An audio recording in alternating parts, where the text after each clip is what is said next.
Година и половина Анекта. Скоро 100 епизоди, различни подкасти од Скопје и од цела Македонија. Снимавме репортажи, снимавме и индивидуални интервјуа, различна содржина за секого. Бидејќи утре е 8 март, со овој цвет вие најавувам новата епизода и 3 прекрасни жени што претходно биле гостинки во Анекта. Ви благодарам. Цвеќе за вас, мадам.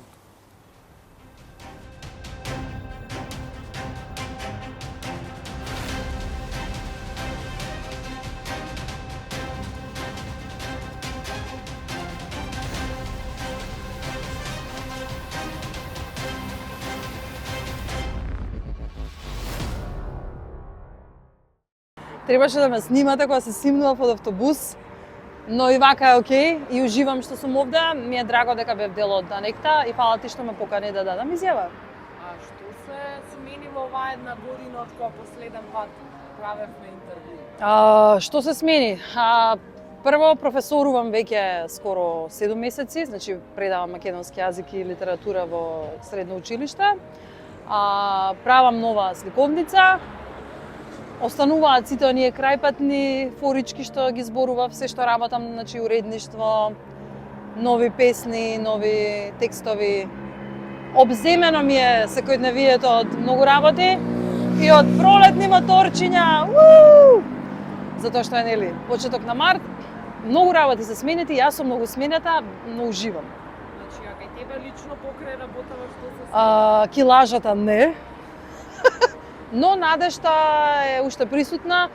Се сменив јас затоа што сватев колку работи во рок од една година варирале и се промениле и во околината, се тоа и врз мене. Во суштина, основата моја е иста, но моите следни, да речам, чекори во работниот, професионалниот, па и личниот, да речам, живот, мислам дека доста се менуваат. Да се видим и трет пат, мала. Многу би сакала, многу, и ќе пеам, и ќе ве погледнам шерецки. Ја по повод 8 март ги снимаме жените што беа гостинки во Анекта.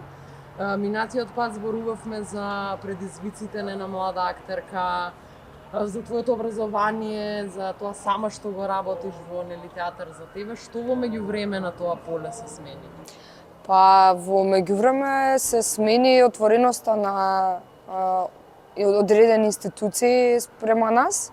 Во моментов работиме во МНТ, детска представа, заедно со професионален тим од нивна страна, како еден вид на соработка, што е супер, и плюс спремаме дуодрама за возрастни, каде што обработуваме темата за ментално здравје кај мажите. Тоа се едни така два поголеми проекти на кои моментално работам и на кои сум особено горда.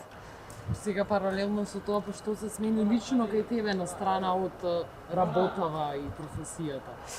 Па кај мене лично имам зголемен обем на работа, што е супер. Тренирам трпение, што нели морам да го правам тоа за да не влегувам во конфликти со доста луѓе. И се трудам да наоѓам време да имам и некоја своја социјализација, што е малце потешко од претходно.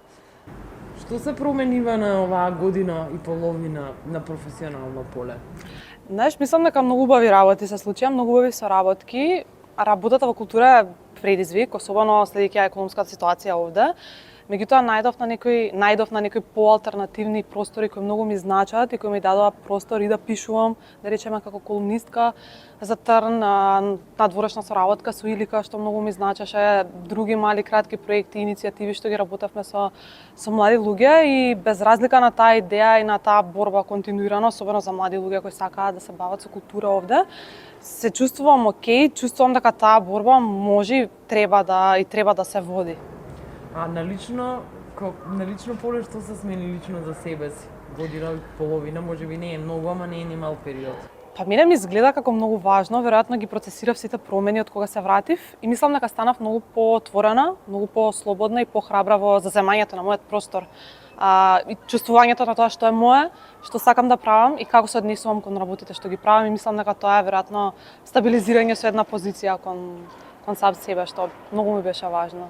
И тоа претпоставам дека ми покажува дека припаѓам таму каде што јас сакам да припаѓам и каде онаму каде што како жена си го земам тој простор за за да припаѓам и да ми биде убаво. Среќан 8 март.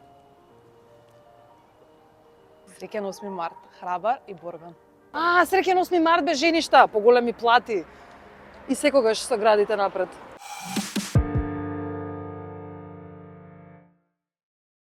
Не. Еич, не ќам вака. Ај, морам да го снимам и да си одиме, немаме време.